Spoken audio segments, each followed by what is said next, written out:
Let's also talk a little bit about Tesla, because the stock is sputtering after that feud between President Trump and Elon Musk reignited on social media.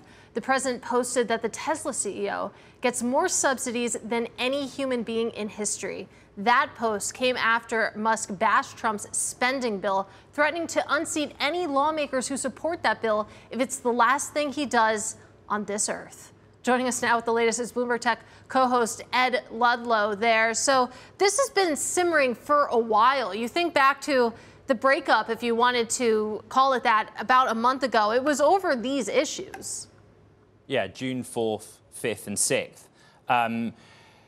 On the subsidies issue, Bloomberg at the time, that first week of June, calculated it's not just subsidies, but subsidies, grants and other incentives were about $25 billion. The New York Times has subsequently said across all of Elon Inc., but it's predominantly Tesla and SpaceX, it's a number nearer to $40 billion.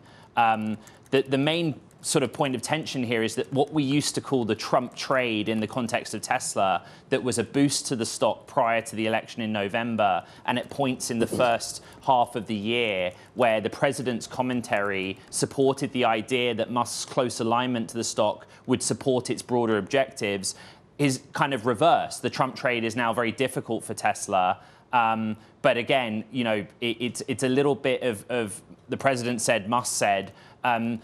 With the point of the big, beautiful bill you just went through with Tyler, Elon Musk has at least been consistent that he's welcomed scrapping incentives for direct-to-consumer incentives for Tesla, because he feels that Tesla's lower cost base makes it more competitive against other American car makers. In terms of this fight, though, it does look like the super genius who started Tesla is being outsmarted by President Trump.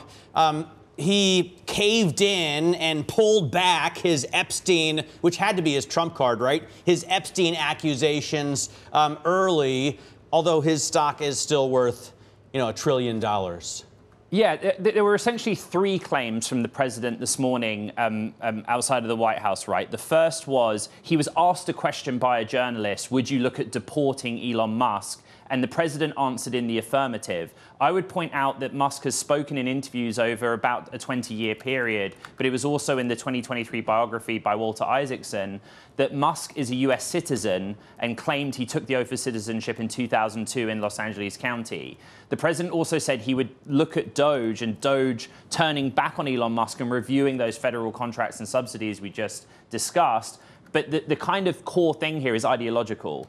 Musk has been consistent. He believes that he's worried about the national debt pile and not worried about EV incentives that benefit Tesla. The president says the opposite, that Musk is upset about scrapping direct-to-consumer incentives, and that you will also have seen the headlines from Treasury Secretary Bessent this morning, where he, I'm paraphrasing, but essentially says, Musk is really good at rockets, leave the finances to me. But that is the point of tension that is still there, and as Katie pointed out, has been there for a number of weeks. Did they actually get into a fist fight? That was, reported, or that was a rumor that I saw on social media.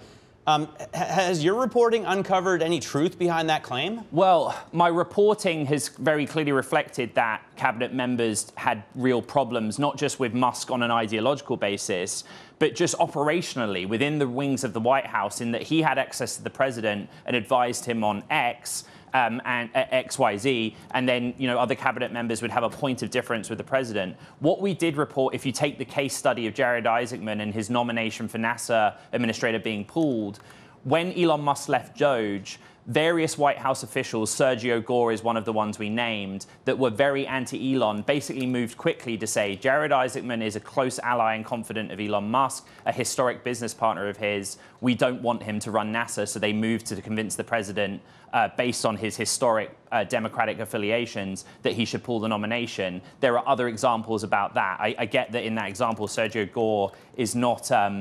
You guys see the red head? Sorry, we just broke that while we're on air. Well, I just broke the story. Yeah, sorry.